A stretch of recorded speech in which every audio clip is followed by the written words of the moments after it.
If there's one thing every car guy hates, it's cleaning the garage. Do you want to take most of the time and hassle out of that job? Then call Zone Garage of Eastern Pennsylvania and New Jersey. Agnes and her crew will have your garage, shop, basement, or even your porch looking great all the time. With unique patterns and designs, plus the ability to incorporate your logo or any artwork, your space will never have looked better. Installation is done in 1 day, guaranteed, and Zone Garage offers a 20-year warranty on the top coat. Their coatings are durable, anti-slipped, and impact resistant. Give them a call at 570-856-6067. That's 570-856-6067 for Zone Garage of Eastern Pennsylvania and New Jersey. I'm Ryan Newman, and since I started with Indiana Donor Network and Driven to Save Lives, I found out that some people think that they can't be an organ donor. The truth is, anyone can sign up to be an organ donor. Anyone? Anyone? Are you sure? Yeah, I'm sure. Anyone can sign up to be an organ donor. So don't count yourself out because somebody's counting on you. Go to driventosavelives.org and sign up today. But my heart's going to you, Ryan. Love that shirt.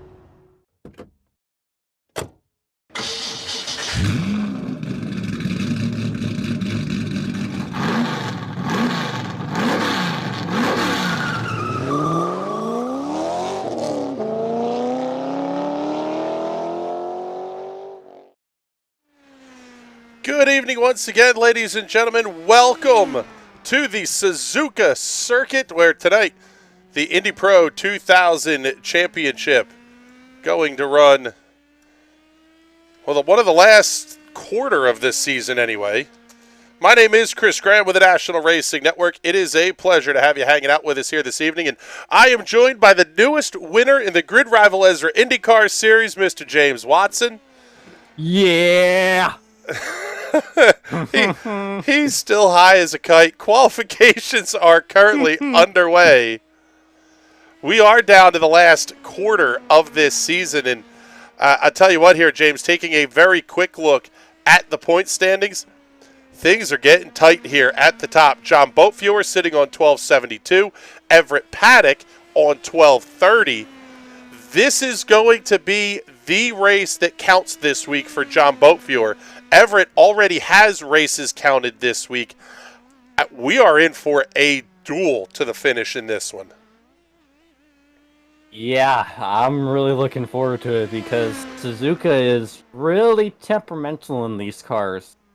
You know, if you get a little too wide in certain sections of the track, like Degner, the exit of the Casio Triangle, and the exit of Spoon.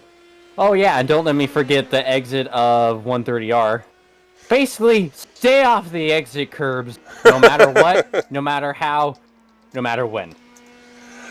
Yeah, that's basically it. It is big time about car control around this place, and there's a lot that goes into how these drivers are going to run this race, but at the same time, you have to be cognizant of who's going to be where, both on track, in the points. It really, there's a lot that these drivers now have to think about at this point. Yeah, this is where we really see who's got it, because now it's crunch time. You see the championship right there before you. It's when you're in your grasp. You just need to not make mistakes and think a little better. We saw the perfect example of it last week at Bathurst in what not to do in a championship battle with Everett. Hopefully for his sake, he's figured it out and learned from that mistake and is ready to go back out there and get a win again.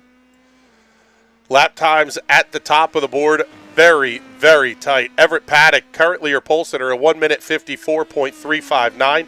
David Porcelli, second quick. How about 0.02 of a second off the pole time? John Boatfewer, a little bit about a half second back. Mike Kahalich and Frank Wynn, your top five. Still haven't seen laps turned yet from Bruno Carniero, who had an off track. He's carrying the number 1 plate tonight. That's a new name for us here on the National Racing Network. Also, Andy Corsa, Carlos Villa, and Mike Carpenter not getting laps in the book yet either. Some names that we might used to be seeing up front, guys like Mike Holler, currently 9th. Dan Smith, 12th. He's been utterly dominant in the TNT series on the road courses. That tells you how great the strength of field is in this one. Yeah, we got the tops in the world. We got all the heavy hitters. That's just the type of place Suzuka is. 3294 is the I rating. Number 1 overall, Bruno Carniero, a 7,500 I rating. And he doesn't have a lap in the books yet. We'll see what he's going to be able to do here on lap number 2. But Everett Paddock sitting at a 51.85. New quick time, John Boatfewer, 154.1. 6,200 I rating. I mean, this is insane what these drivers are able to do on this sim.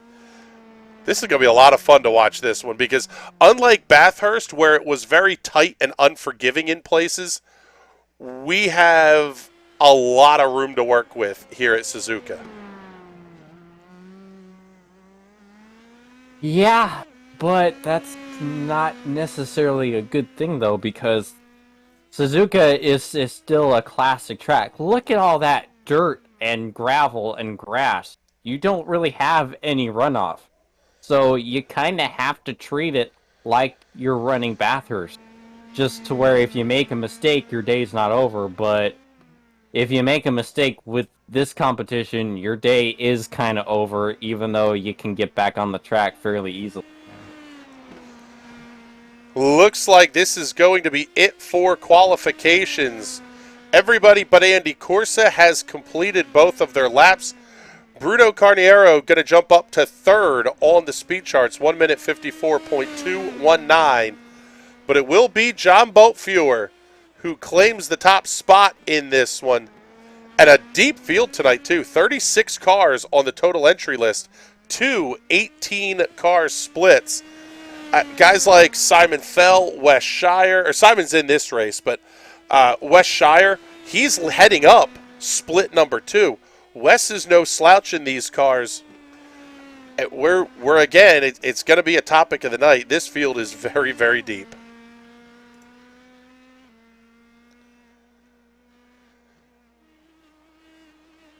Taking a look at the track map here. Turn number 1, very creatively named first turn. Basically like a big double apex corner.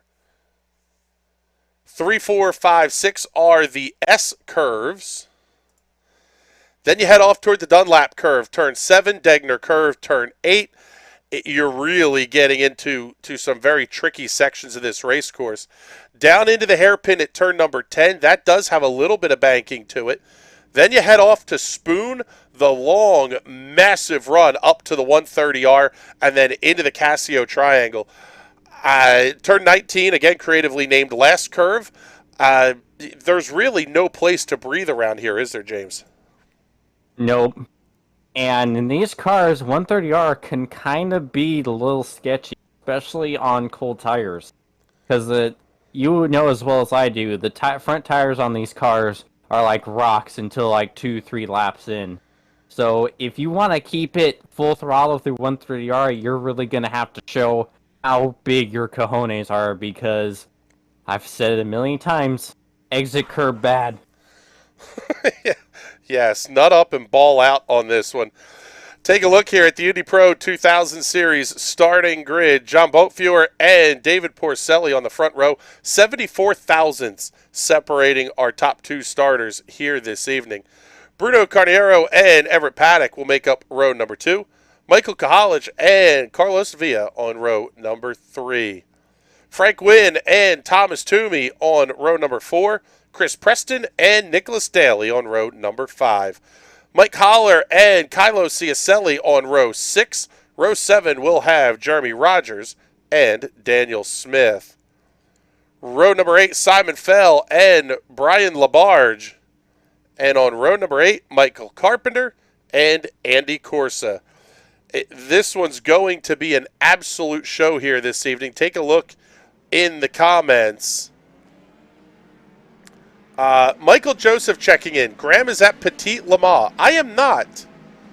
I am at the World Broadcast headquarters of the National Racing Network right outside of Philadelphia, Pennsylvania.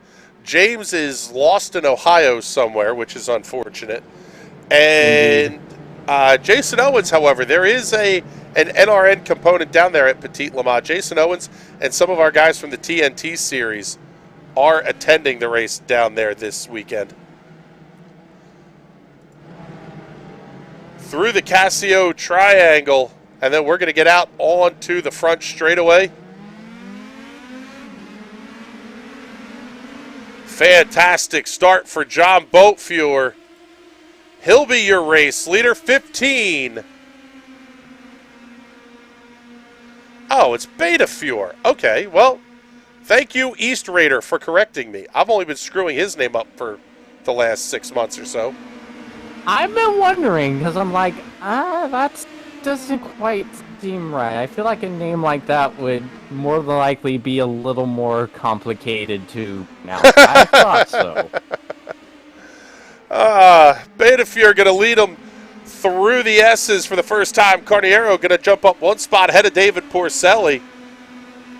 Everett Paddock, Mike Kahalich, your top five. So far, no big gainers or losers here in this one.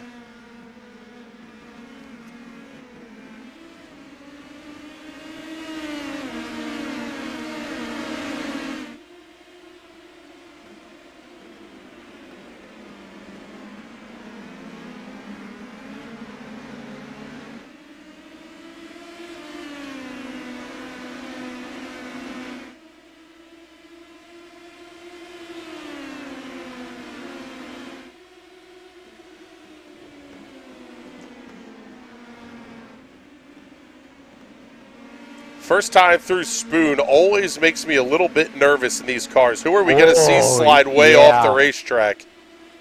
Yeah, John came way close to doing the no-no right there. First time into 130R, top three, all nose to tail. Here comes Carniero. Thought about having a look into Casio. Everybody stays in line. Not true, a little bit back behind them, though. Frank Wynn going to be side by side with Chris Preston. Tom Toomey just up ahead of them. We've got a drag race for the lead down into one. It'll be Carniero. He'll have the good line into the corner. He gets the pass completed. That's going to put Bruno Carniero into the race lead. Betafuhr now back to second. Porcelli and Paddock still right there. I would imagine Everett Paddock's probably in a little bit of a wait and see after last week. Don't let the leaders get too far out ahead of you, but there's really no sense of urgency here just yet. No, and that's not a bad strategy. You really need to set up your moves here. There's not a whole lot of great passing opportunities with this car. Yeah, it sort of seems like you have to get the draft either into 130R or out of 130R and then down the front straightaway. That's really where you get the big draft. If you're close enough, that's where you can pull out and kind of use that slingshot. Yeah, your best bets are going to be into turn one and into the Casio triangle. In the Spoon, maybe if you're brave enough and they screwed up the hairpin bad enough. Trouble for Jeremy Rogers. Let's take a look here and see what happened to him. Got to get the right camera pulled up here. There we go. Jeremy Rogers, the number 7 there, the black, white, and red machine.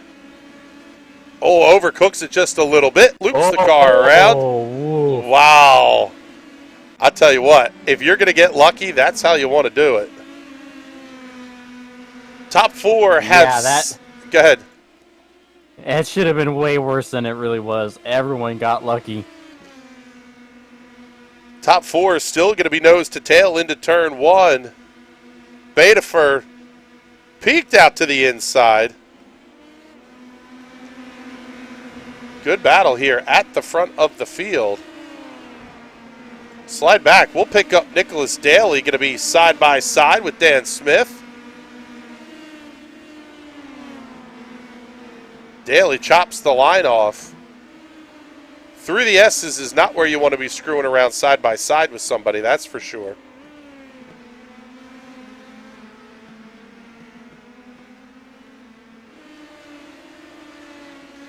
Take a look a little further up here. Everett Paddock holding on to the back of David Porcelli.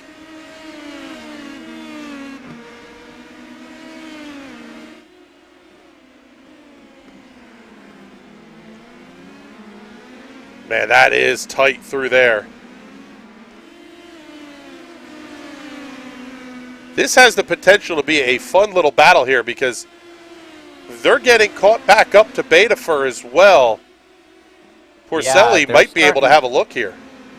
Yeah, they're starting to lose a little bit to Bruno. He's starting to gap them, and because of that, John's coming right back to him. We might see a little bit of a repeat of Bathurst, but the different outcome if you're Everett Paddock. Well, I mean, we talked about lap 1, lap 2, there's no sense of urgency. If you're Everett Paddock, though, you see the race leader getting away. That's what he can see in his relative. You sort of have to make the move fairly early because you just can't lose sight of the leader. But see, this is where the taking a step back and looking at the bigger picture comes in. He's not battling Bruno for a championship. I don't think I've seen Bruno in this car at all this season. So, yeah, more points for win, of course. And our simple brain goes, me see win, me want win. But he's not really running Bruno. The guy he is running and he has to be focused on is 2 cars ahead of him right there. So yeah, you want to win the race and you don't want to lose the lead, but you can't make a stupid move trying to get past David and lose track of John either. Yeah, and Bruno and Betafur are, well, they're both starting to gap out here over Porcelli. You wonder if it's, I don't want to say you're saving tires a little bit, but is there really a lot of sense in trying to burn stuff off early in this one?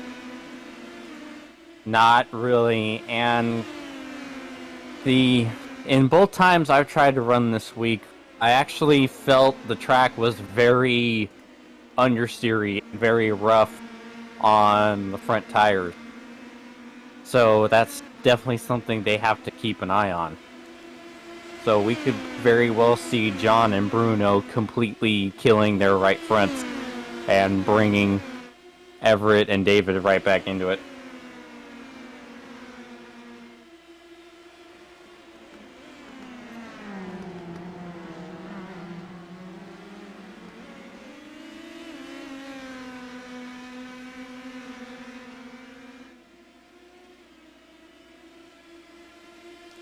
Top 2 are starting to get away here from Porcelli in third. The gap now up to 0.6 of a second.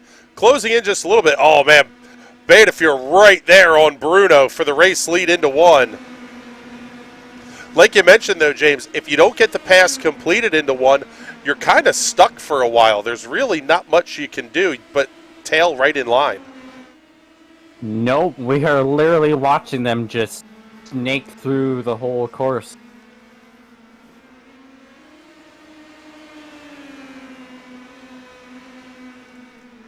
Slide back a little bit here. Pick up Tom Toomey, Chris Preston, and Frank Wynn. Also just ahead of them is Carlos Villa in 6th.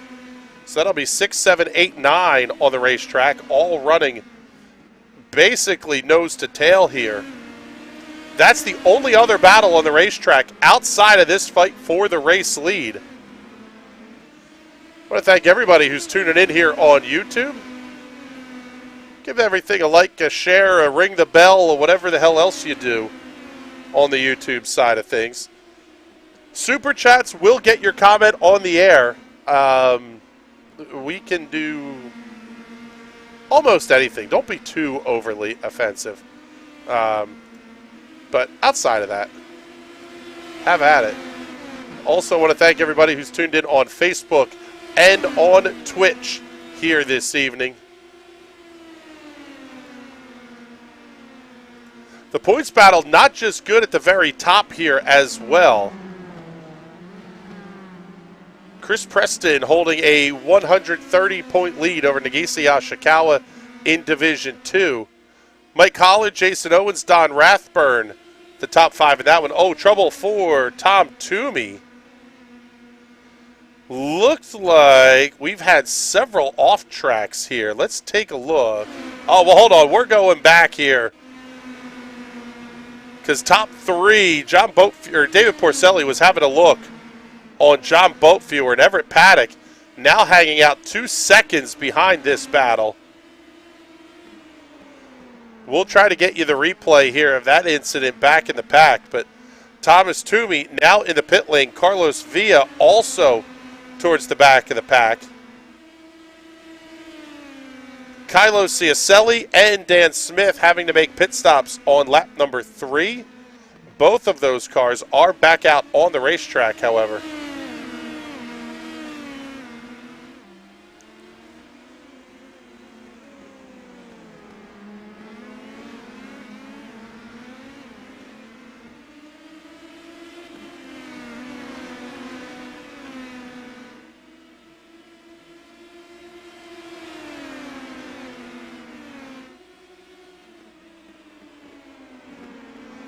Porcelli setting the fastest lap of the race last time by at a 1 minute 54.3.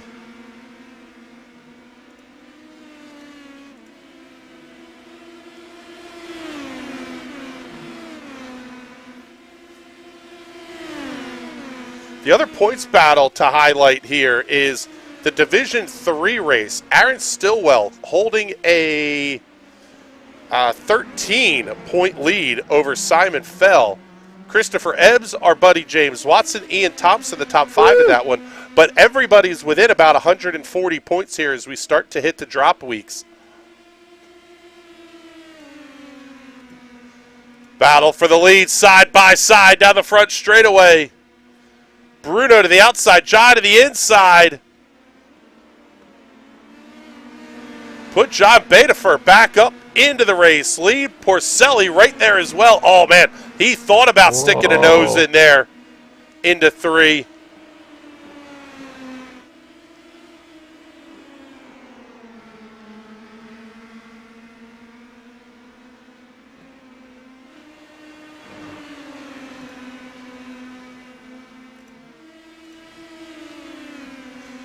Seeing East Raider checking in on YouTube saying, getting racy. Yeah, we could say that. It's Betafer getting off the racetrack just a little bit there at the corner exit.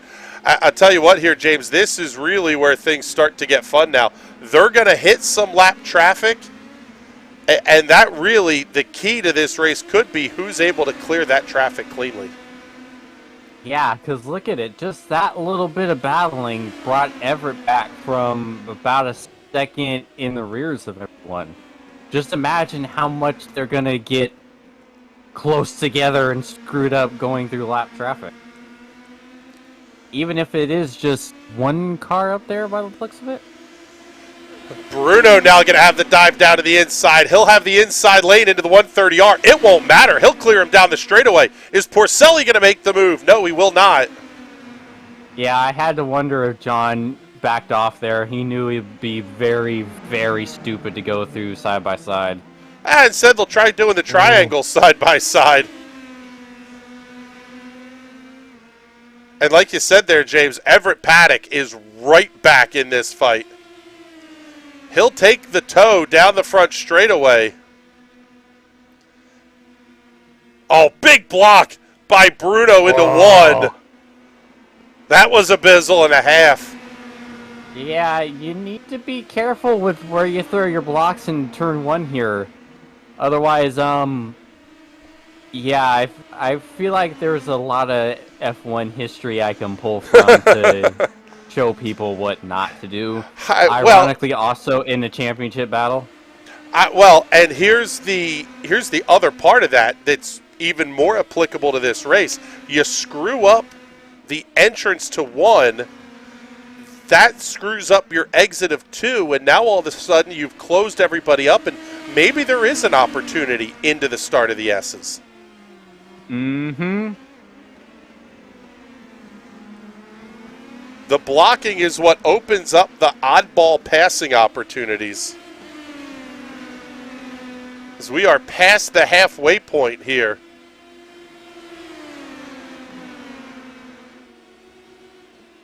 Actually, it'll be halfway this time. You know, half time, yeah, we're halfway. I can do math, almost, I think. You are actually correct, sir. I'm Don't just hear as that surprised often. as you are. Yeah.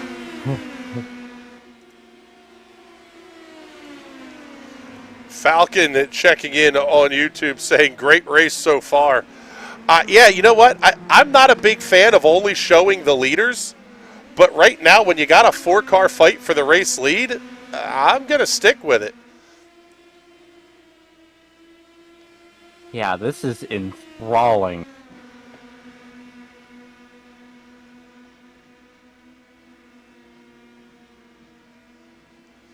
Everybody behaving nicely this time down the front straightaway.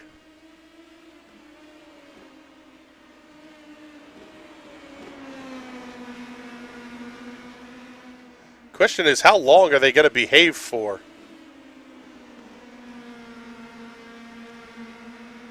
Still, I mean, it's only the halfway point. It's not early enough that if you're Everett Paddock, you're back there saying, I need to make a move, I got to go, I got to go.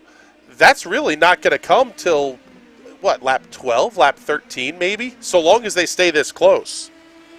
Well, it's a little skewed because laps-wise, this is a short race. I mean, yeah, it's a 2-minute lap time for these cars, give or take, but it doesn't seem as long as you would think. And with so few passing opportunities, you're only going to have so many opportunities. So I might have to go and contradict myself here and say, Everett might have to go.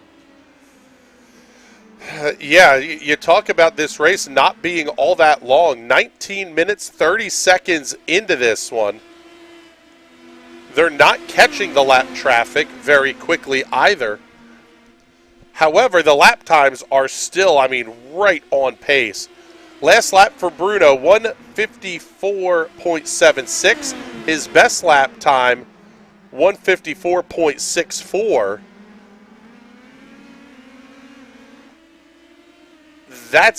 You're still right on pace. I think it's Denelson checking in on YouTube saying, let's go the boys from Geo. Only one of those boys from Geo currently at the front of the field right now. You got a little bit of a look at 5th place running Mike Kahalich. But he is way behind your race leader at this point, 5.5 seconds.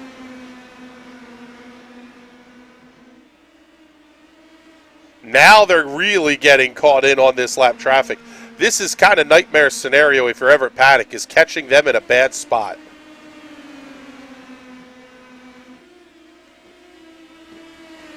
Yeah, oh, that's good. That's real good. Yep, nice. That class driving. Nice we get to say that. It's Right? not all that often you hear that on the iRacing platform at times.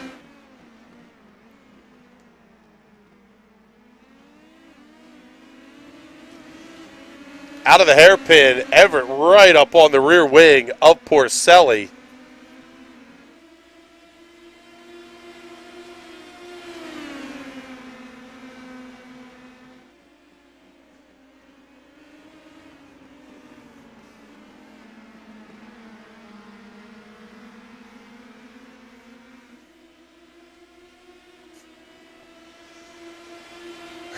The comment from East Raider saying blue flag.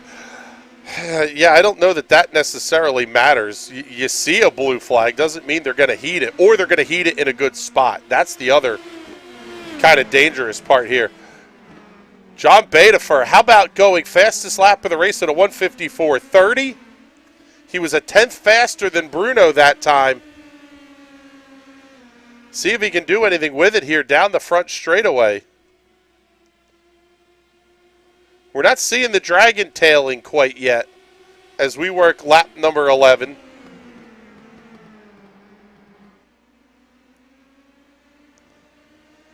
Now, James, when you're running a race like this, as the fuel starts to burn off, does the tail end of the car start to get a little happy and that becomes something that you can look for as a passing opportunity to develop? Yes.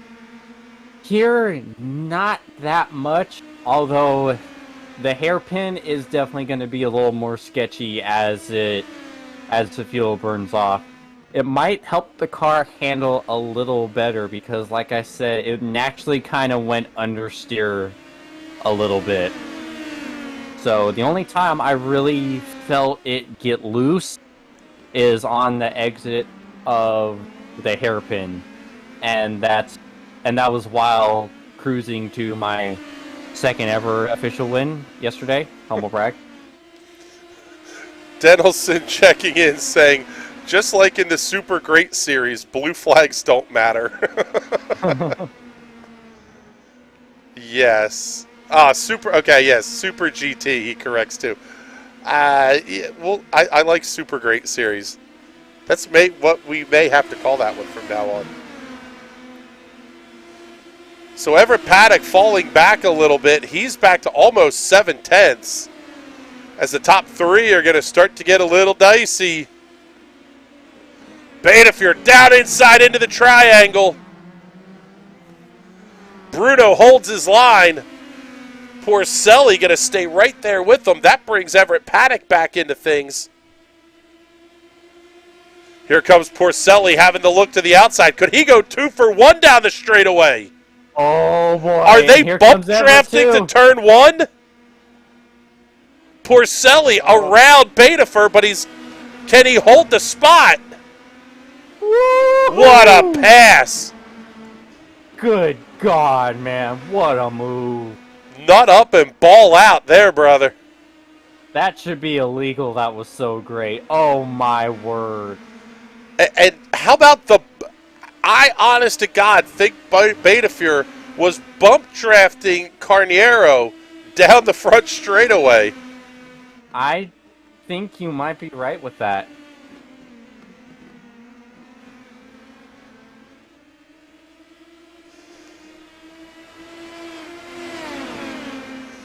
And now, looking at the championship implications here, Everett has Betafiore right where he wants him. He doesn't have to race Porcelli at this point. The only car he has to race is John Betafiore.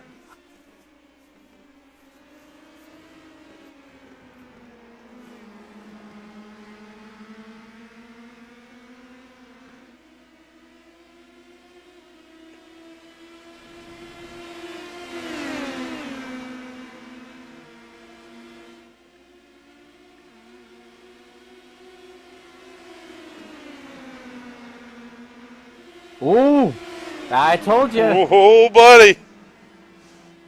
Exit curve bad. Yeah, that's one way of putting it mildly.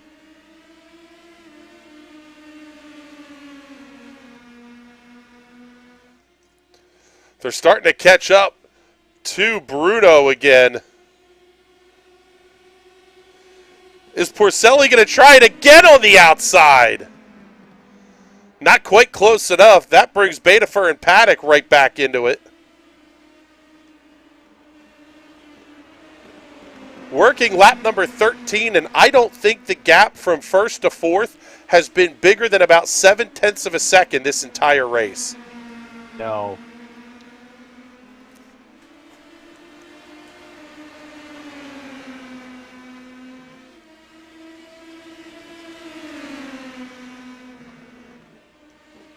East Raider checking in saying big dirty air. That is something that will come into play, especially into turns 1 and 2, with how much speed you carry into that corner.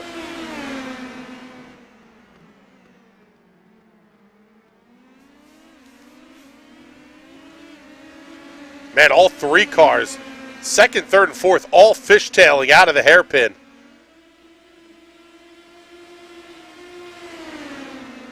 You can see where Porcelli is faster than Betafur and where the opposite of that is true. Porcelli very quick in the straight line, a lot of top-end speed, but Betafur is just so darn quick out of the slower corners. Yeah, definitely a lot less downforce on John's car. A little bit of a pre-bizzle right there. Oh, here comes Porcelli into the Casio.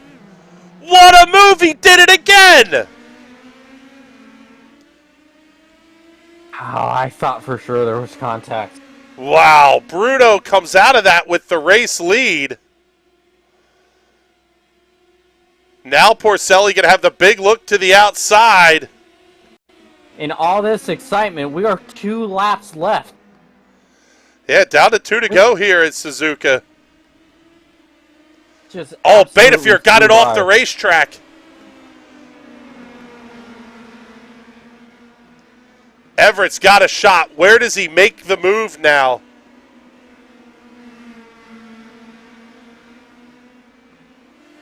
It all depends on how close he can stay through Degner. I wonder if he might try to do a hairpin if he can stay tucked up to him enough. Oh, man, they're both sliding off the racetrack. Oh.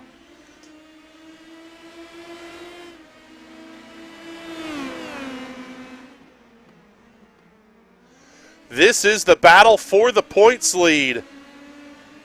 Where do we look? There's action all over the place. I was going to say, we get back up to the front here. Can we, like, zoom out, get a second monitor or something? Oh, man, Like, I wish. I feel cross-eyed trying to watch 2 battles at the same time. The battle for first settles down. The battle for third picks right back up. Betafur a super little tight. bit There wide. Big move by Paddock. Who wants it more? Someone's gonna have to... Oh, John. I was kind of wanting to see if they would be side-by-side a lot closer to 130R. Whoa! How about side-by-side through 130R for the lead? Porcelli fights right back. Wow. Here comes Bruno, going to try to get around to the outside. Not quite close enough. This will be the white flag lap. 1 to go here at Suzuka. One last opportunity to see if we see some sort of Pro Senna moment. Or maybe even a Kimi on Fisichella man. moment. Oh, not quite. Porcelli tries to force Bruno out wide. They're going to continue to run side by side. Paddock clearing Betafur by 0.6. We're going to stay right here with the fight for the win.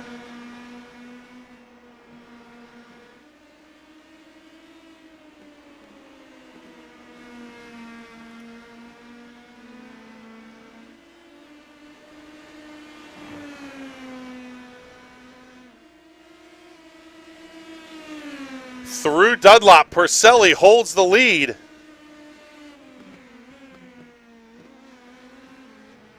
Now through Degner. Who's going to get the run? Oh, big wiggle. Down into the hairpin. Porcelli holds his line. Man, he's fishtailing all over the place. That may bring Everett Paddock into this. He's 1.4 seconds back, though. I don't think so. I think Everett is too far away. Maybe if he had another lap or two and they were still battling like this. Oh, man. Bruno right up under the rear wing of Porcelli. Let's see, how much fireworks are we going to get right here?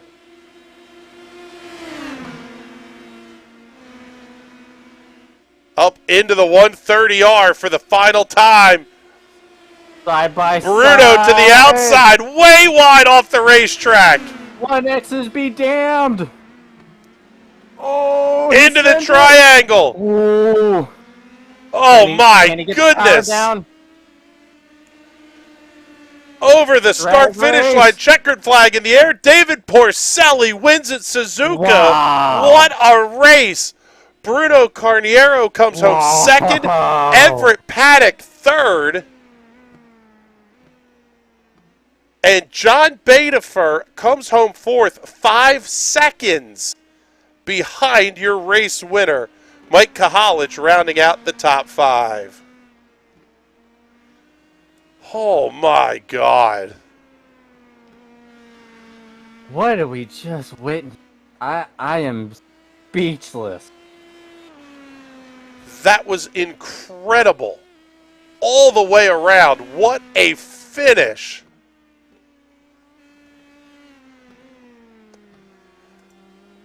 And Everett Paddock playing the patient game. He entered the night 42 points back of John Bedifer.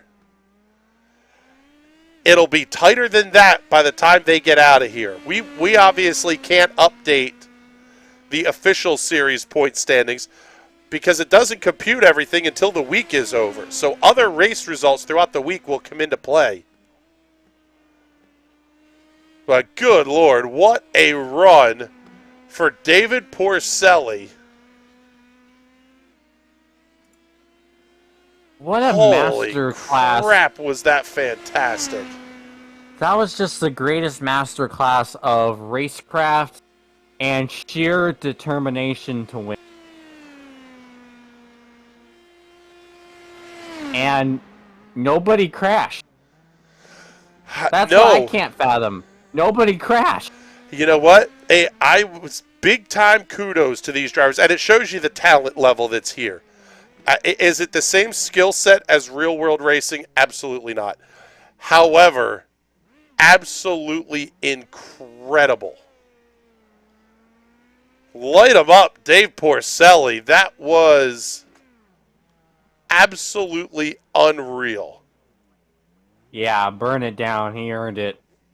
Unreal. Take a look at our race results here this evening. Porcelli, the winner by a 1/10 of a second over Bruno Carniero. Everett Paddock comes home 1.1 seconds back to round out the podium. John Bedifer, Mike Kahalich, your top 5. Frank Wynn, Chris Preston, Nicholas Daly, Mike Carpenter, and Mike Holler, your top 10. Andy Corsa, Simon Fell, Brian Labarge, Jeremy Rogers, and Thomas Toomey complete the top 10.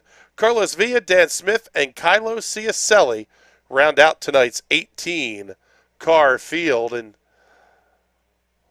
let's get the Victory Lane interviews ready here. I think we are going to have another pretty jacked up race winner here. Let's talk to him. David Porcelli. Oh my goodness. Whew. Wow. What a drive. That was Oh my incredible. God. Excuse me, I'm still like coming down a little bit from that. So yeah, wow, that was a lot of fun. Whew, my God. I'm sort of at a loss for words right now. You started on the outside of the front row, and then absolutely 2 epic passes here tonight. What was it that you you looked like you had complete confidence in that race car underneath you, really from the drop of the green flag. Yeah, well, thanks. These guys have really been challenging me this year. So I'm actually going to credit this win to my competitors for making me step it up this week. I just got a little bit more practice in on like the days leading up to the race so that I could feel dialed in. And boy, did it pay off. Man, you were competing with some of the best on the iRacing platform. Bruno with a 7,500 I rating. Everett is another monster and contending for a championship. John competing for a championship. Did that enter the thought process at all that you didn't necessarily want to screw up a championship for these guys? Or, it didn't look like it. I still have hopes here. You know, you get 2 drop weeks. I think I've done enough participation to maybe be in the running for the top 5. I know I'm not going to be fighting for the lead. No, I mean, this series is really clean. John has been racing me clean all year.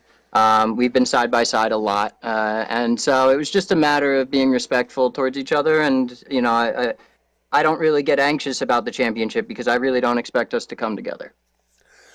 Well, it was an absolutely incredible race. You beat some of the best on the iRacing platform, and you did it at an absolutely legendary circuit. Congratulations on a big win here in the Indy Pro 2000 Championship tonight, David.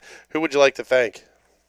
Oh, thank you so much. Well, first shout out to Bruno and John. Thank you so much for an awesome race. Bruno and I have been in touch for a few years. We met at PRI in like 2016 or 2017, and I always catch him on these junior Formula Open wheel races at Suzuka. He really, really loves this track. So to be able to go against him at his home track, that's something else. So I'm really honored. So thank you too. Shout out to TNT Racing. I want to thank Racecraft One Indianapolis, and yeah, say hi to my family. Hi, Mom. Hi, Dad. Hi, Brianna. I love you, and thanks so much, guys. Yeah, it was a lot of fun. Oh, man, that was absolutely spectacular. Congratulations once again there, David. And let's bring in our third place finisher here this evening, Everett Paddock. And I'll tell you what, man, we talked about when does Everett have to go? When does the move have to happen? That was one of the most patient drives I have ever seen in one of these cars. You just let the leaders do their thing, get up close to each other. You'd use the draft to get back. It looked like you were having a lot of fun out there. Well, it wasn't really a plan. It really didn't have much choice. That's basically where my pace was gonna keep me. It was funny. I think I just had a little too much downforce, which made it easy for me to stay up in the draft. But I just didn't have any pace to get by the guys on the straight. Once the leaders started to battling there late in the race, and John came back to you, did the thought of the championship enter your mind there, knowing how tight things were? Were you only having to race John tonight, or were you more, at least thinking about a win at various points? Well, yeah, I try to win every week. I think in terms of championship, it's been tough. These races, the field has been tough. So just getting the top three, I'm pretty pleased with. So I think the championship might be a bit out of my reach at this point, but just trying to hang in there right at the moment. Man, I'll tell you what, it's obviously not counting the drop weeks and stuff yet, but 42 points is what the number was entering this race. Man, I am looking forward to this over the next handful of weeks. What do you think in terms of the upcoming schedule to close out the season? Montreal, Milwaukee, and then Road America to close out the season. Well, since I'm a Wisconsin guy, the two home tracks to finish out the season should be fun. I like Montreal, but the racing's been tough at all the tracks, so I don't. None of those are really particularly awesome for me. So we'll just go out and give it the old college try. All right, Everett. Well, congratulations on a very nice podium finish here tonight, and let's get your sponsor plugs and thank yous in.